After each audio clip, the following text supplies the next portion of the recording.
From the Library of Congress in Washington, D.C. My mother has always talked about the Library of Congress to me, and I had never been here, and I'm just, I'm overwhelmed by what I've seen today, and sharing the day with my daughter has been very special. Wonderful, surprising, and awe-inspiring. You can see this has got wood carving. Well, today I was made aware that there actually is this archival project to record personal histories of veterans. I had no idea. Well, the Library of Congress Veterans History Project has been an ongoing effort here since 2000. The purpose of this project is to get the human experience of war. What veterans feel about that experience, what it meant to them, how it's affected them. Everybody's story is important, from machine gunners to musicians.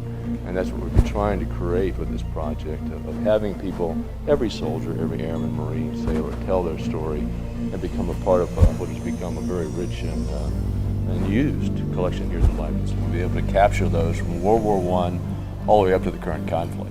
And we do it primarily through oral histories and the collection of materials that veterans have sent into us. And how do you decide who to interview, or is it, can anybody, any There's veteran? 17 million living wartime veterans. Any veteran. They just contact you and say they're coming, or how does it work? Well, it's done by volunteers. We have volunteer organizations doing it.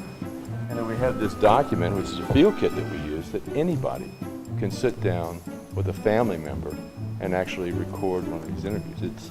It's as simple as pulling out the video camera or the cassette tape recorder and just send it into you. And send it into us. And they become a part of the Library of Congress. I know your family has a rich veterans tradition. Your personal and professional involvement with veterans, I know they're close to your heart. So I'd like to show you a couple of the collections we have so you can get kind of a feel for what we have. Fantastic. The first I'd like to start with is a short clip of a veteran, a Vietnam veteran named Artie Guerrero. Artie was drafted in 1967, was thrown right into combat, and was very seriously wounded in Vietnam. I never thought of myself as being courageous, but self-sustaining.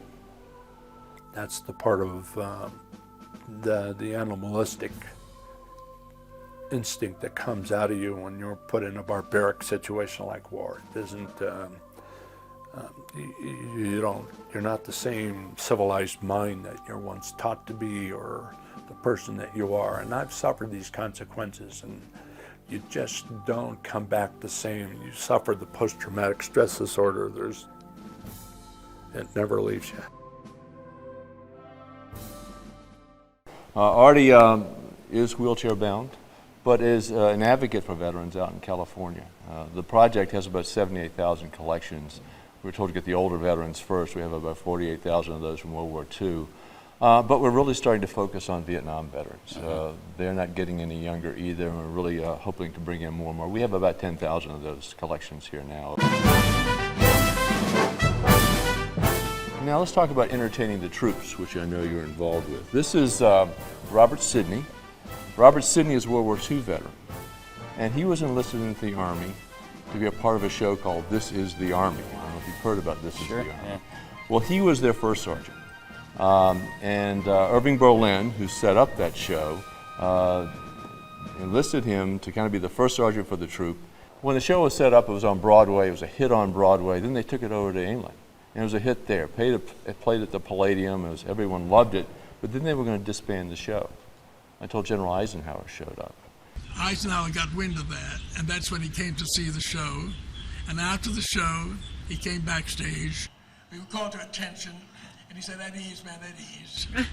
And he said, "I want to tell you, I sat out there in that audience, and if you can do for the GIs what you did for me, brought us so many wonderful memories of home, you're the biggest morale factor we have to offer these men in arms." Wow.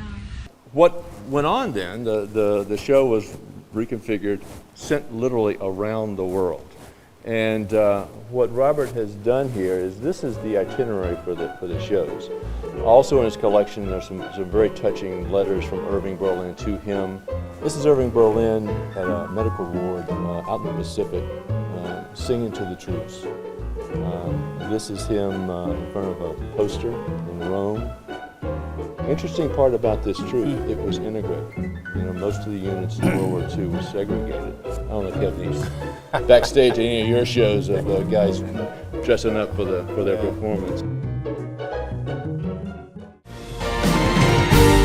And in fact, your story and what you've been doing can become a part of this project. I think there's probably several veterans that don't have any idea that that's even available or needed or wanted. But I know others that would be grateful for the opportunity to have something preserved, some part of their history that's important to them preserved here at the Library of Congress.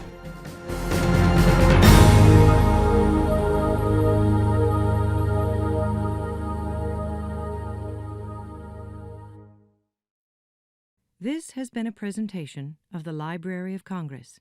Visit us at loc.gov.